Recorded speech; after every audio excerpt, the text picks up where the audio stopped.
cracking and brittleness.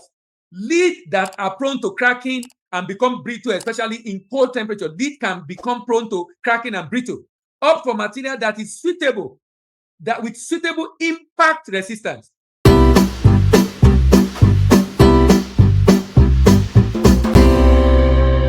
You're welcome to another edition of Export Hack. And by the way, Export Hack basically covers different products, and we just give a summary of how to export a particular product. And we've done about 30 episodes. I think this is episode 31, and we're looking at plastic lead. Let me just show what I mean by plastic lead. You are familiar with it already. This is the product. You can export this product. And what you need to do is to partner with the people producing, and they can produce for you to ship it to the market where you want to ship it to. Plastic lead are widely used in various industries and household. The household product for sealing and covering containers. It's made from polymer material, polyethylene, and it has widely used application.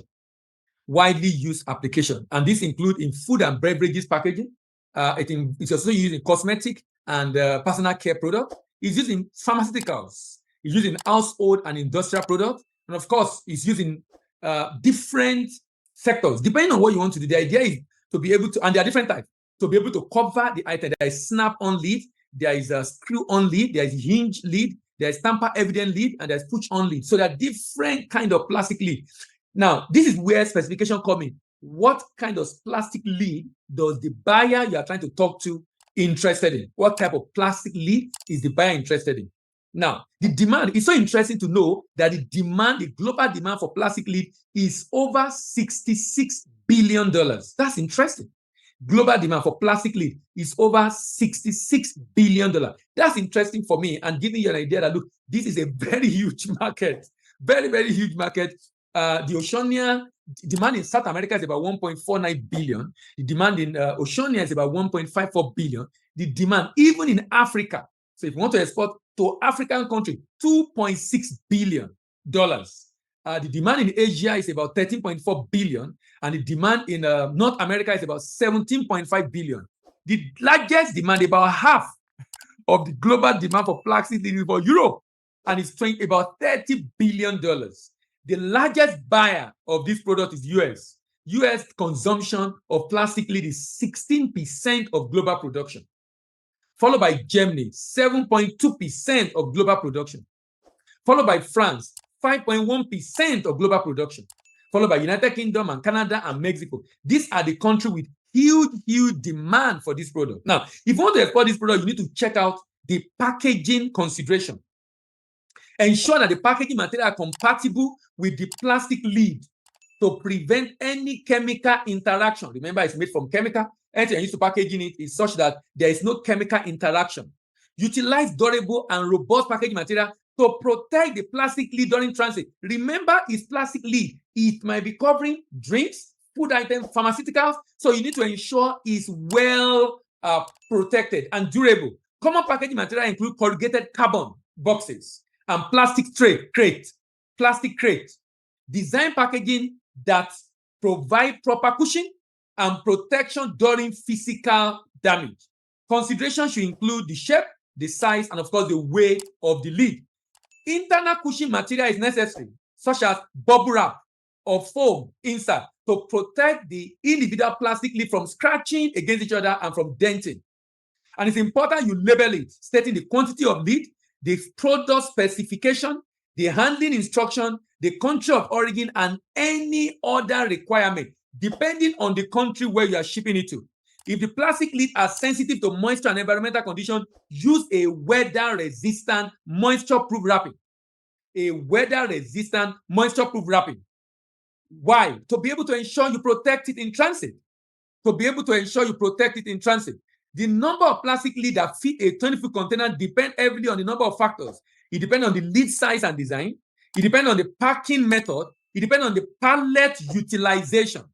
It depends on the stacking efficiency and all these influence. So we can't say precisely what quantity we fit. It depends on the number of carton, the size of carton. We can then know, okay, how many carton, because you have to calculate the length, breadth, and height of the carton you have put the lead, and then divide that by the length, breadth, and height. That's the volume of the container, and you can determine the quantity that will eventually fit into that carton. Because it is plastic,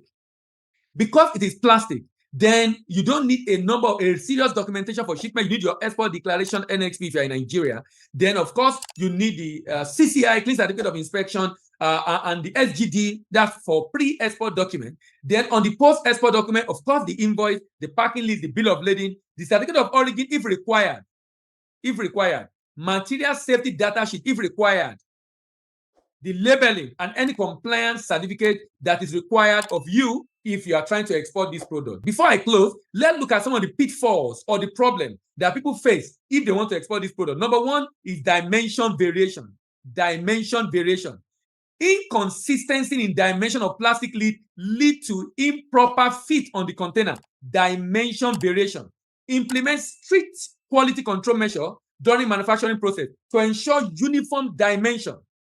Regularly inspect and calibrate the mold to maintain accuracy, which means, in fact, to make this easier, in my opinion, particularly for the kind of product, you should get sample that you'll be shipping and send it directly to the buyer. So the buyer can see the sample and is okay with it, and they can say, yes, this is exactly the color, the material type, and the dimension of the kind of plastic lid you should produce for me. That way, you will avoid this issue of inconsistency and variation. Material defect. Presence of defect like air bubbles, discoloration can be a challenge. That's why you should use high-quality raw material in production. Sealing issues. Leads that fail to provide a proper sealing, leading to leakage and spill. Conduct a rigorous test and ensure sealing capability of the lid is confirmed. Implement quality checks on the sealing mechanism during production. Implement quality check on the sealing mechanism during production. Tamper evidence functionality. Failure to tamper evidence features to function properly. Test and validate the tamper evidence features of the plastic lid. Ensure the tamper evidence design is robust and tampering is easily detectable.